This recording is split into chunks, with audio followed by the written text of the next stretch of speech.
নাই ভাইরে এত দুঃখ রাখবো কোথায় রাখার জায়গা নাই আমাদেরই কপালেতে শান্তি বুঝি নাই ভাইরে আমাদেরই কপালেতে শান্তি বুঝি নাই এত দুঃখ রাখি কোথায় রাখার জায়গা নাই ভাইরে এত দুঃখ রাখবো কোথায় রাখার জায়গা নাই আমাদেরই কপালেতে শান্তি বুঝি নাই ভাইরে আমাদেরই কপালেতে শান্তি বুঝি নাই পাঁচ ওয়াক্ত নামাজ পড়েন কপাল তার দাগ মক্কাতে যাই নামের আগে লাগায় হাজি সাহেব পাঁচ ওয়াক্ত নামাজ পড়ে কপাল তার দাগ মক্কাতে যাই নামের আগে লাগায় হাজি সাহেব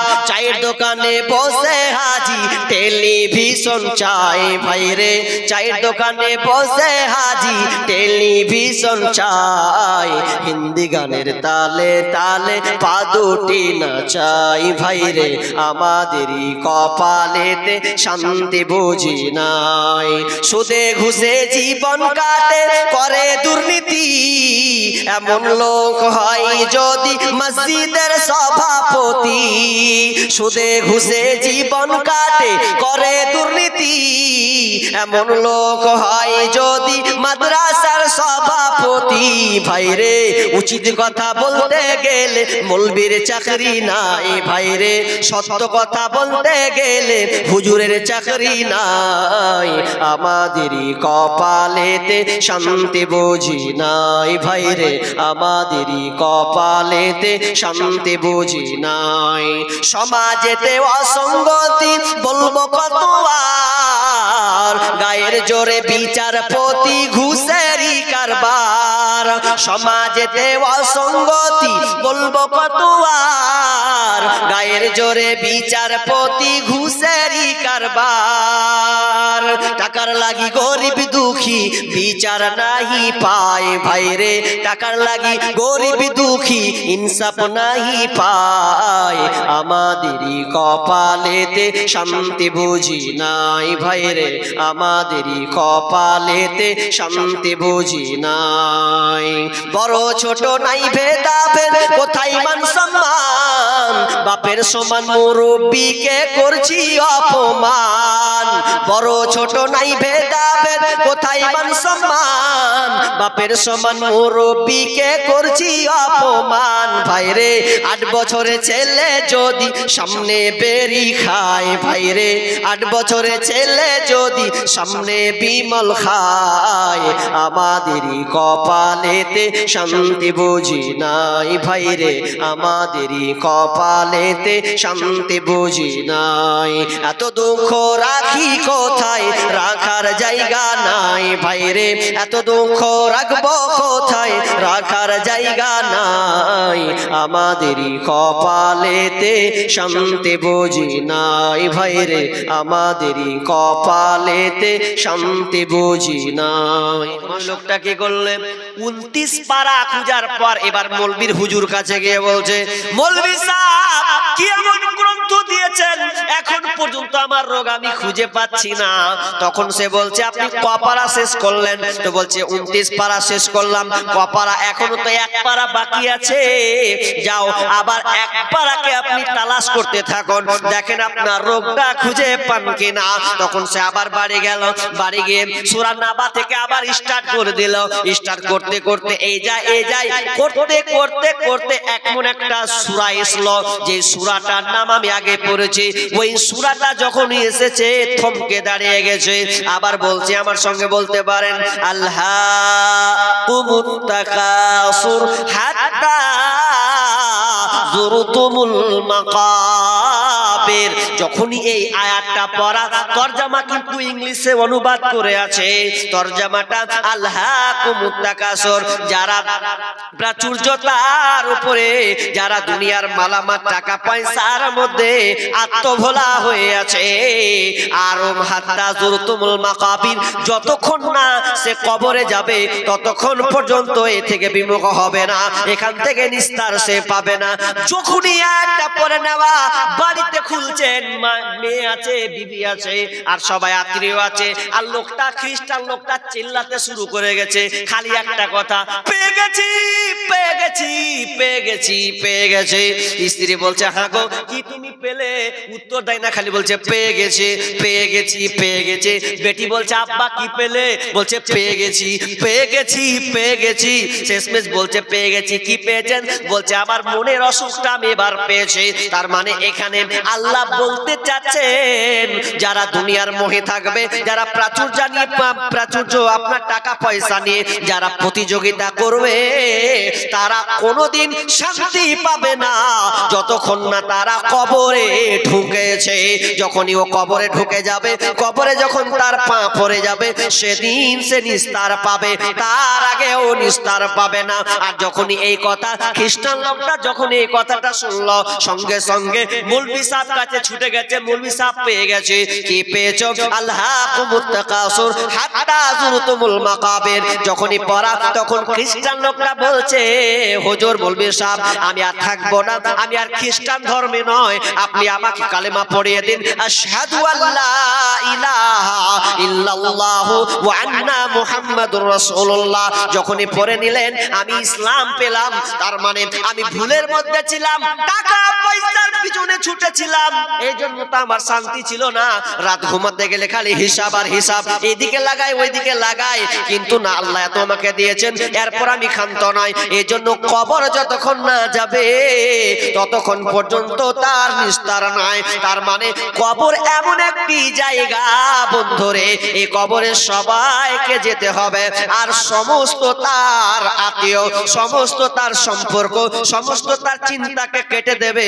এর নাম হচ্ছে কবর।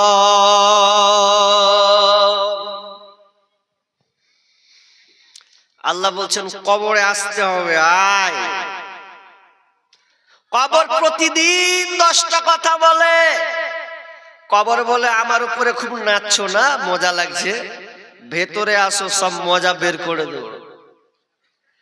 আমার উপরে খুব অহংকার করছো না, অহংকার চুরমার করে দেবো, খালি কবরে ঢুকে দেখো। তুমি কবর চিনো না, আমি মাটি, মাটির উপরে আমাকে খুব খাচ্ছ, আর বিবি বাল বাচ্চা নিয়ে খুব আনন্দে আছো না। তুমি আমার উপরে খাচ্ছ, ঢুকে দেখো আমি তোমাকে খাবো। কবর প্রতিদিন এই কথা বলতে থাকে। আচ্ছা, কবর এমন একটি জায়গা, কবরে কেউ বাদ নেই যে কেউ যাবে না। আচ্ছা বলেন, নবী কোনোদিন ছাড় পেয়েছে? যত নবী এসেছে সব কবরে গেছে। সাহাবী তাবেঈ, কুখ্যাত হও আর বিখ্যাত হও, আস্তিক হও আর নাস্তিক হও, ভালো হও আর মন্দ হও, তোমাকে কবরে ঢুকতে হবে, কেউ বাদ নেই। এবার প্রশ্ন উঠবে, হ্যাঁ মৌলভী সাহেব আপনি বলছেন সবাইকে কবরে যেতে হবে? হ্যাঁ হাজি, কিছু কিছু লোককে যে বাঘে খেয়ে নিলে তো ওর যে কবর হলো না। অনেকে তো বাঘে খায়, কি খায় না, খেয়ের প্রমাণ আছে বাঘে। ওই জন্য কবরের দ্বিতীয় নাম আছে। কবরের নাম কি? তৃতীয় নাম হচ্ছে বারজাখ। কি বললাম? বারজাখ। কবরের দ্বিতীয় নাম হচ্ছে বারজাখ।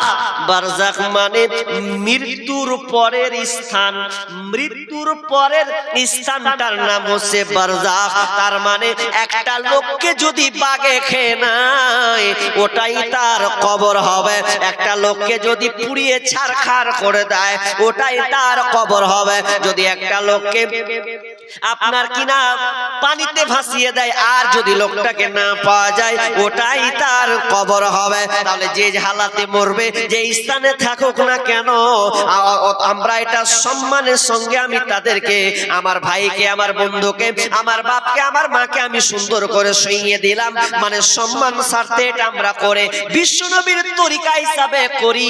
কিন্তু যে কোনো ধর্মের হোক না কেন, যে স্থানে প্রথম যে স্থানে যেটা আসবে সেটারই নাম হচ্ছে কবর। কবরকে বিশ্বাস করেন তো হাজি? বিশ্বাস করেন? আচ্ছা সবাই বিশ্বাস করেন কি? হাত তুলেন তো। সবাই বিশ্বাস করেন? আল্লাহ, তাহলে তো কাল থেকে বললেন হিসাব, তাহলে তার শান্তি আর শান্তি নাকি? অত সস্তা ও পুরো বলছি কবর বিশ্বাস করছি, কাজের বেলা জেনেছি কাজের বেলা যে নেই ওটা বলবো, ওটা পেন্ডিং এ আছে, ওটা ব্যাখ্যা করবো আজকে। কাজের বেলা নেই। তো কবরে কারো রেহাই নাই,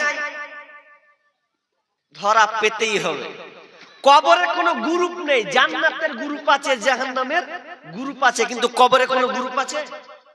কবরে সবাইকে শুতে হবে, কিন্তু জাহান্নামের গ্রুপ আছে, জান্নাতের গ্রুপ আছে। জাহান্নামে মন্দ লোক যাবে, ভালো লোক যাবে না, আর জান্নাতে ভালো লোক যাবে, মন্দ লোক যাবে না। বন্ধুরে, তার আগে আমি আপনাদেরকে বলে দিই, কবর কত কঠিন জায়গা। এই কবরটা কতদিন থাকতে হবে আমাদেরকে, কতদিন ঘুমাতে হবে। আদম আলাইহিস সালাম কখন মরেছে, নূহ আলাইহিস সালাম কখন মরেছে, আর কতদিন বা তারা থাকবে, তবে শেষ যারা মরবে কতদিন থাকবে, এই ব্যাপারে আল্লাহ সুবহানাহু ওয়া তাআলা বলছেন, ওয়ানুফিকা ফিস সূরি ফাসাইকা মান ফিস সামাওয়াতি ওয়া মান ফিল আরদি ইল্লা মান শাআল্লাহু সুম্মা নুফিকা ফীহি উখরা ফাইদা হুম কিয়ামুন ইয়ানজুরুন। ইসরাফিল কি যখন বলবে, ইসরাফিল ফুঁকটা দিয়ে দাও, যখনই প্রথম ফুঁকটা মারবে, যখনই একটা ফুৎকার শুরু হবে, এই প্রথম ফুৎকারে সারা পৃথিবী ধ্বংস হয়ে যাবে, পৃথিবীর কেউ থাকবে না, সব ধ্বংস হয়ে গেল, নাই নাই নাই নাই, কেউ নাই, কিছু নাই, সব ফুল রুটির খোলার মতন হয়ে যাবে।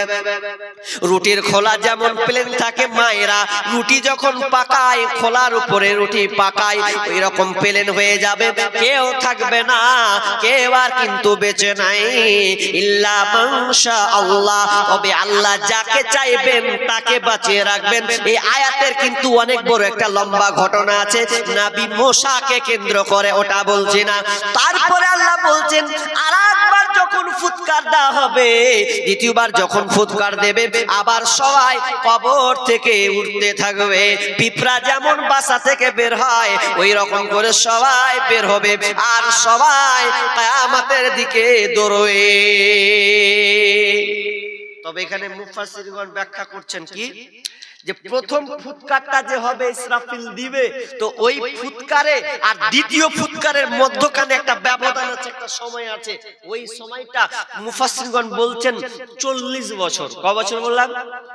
40 বছর। তার মানে যে শেষ মরলো ও কতদিন কবরে থাকবে? 40 বছর থাকবে, 40 বছর। আর কেউ তো মরলো না, ওই প্রথম ফুৎকারে তো শেষ মরলো, আর যখন দ্বিতীয় ফুৎকারে উঠবে, তো মধ্যখানে যে ব্যবধান থাকবে, এটা হচ্ছে 40 বছর। কিন্তু জাহান্নামে কতদিন থাকবে? আহা,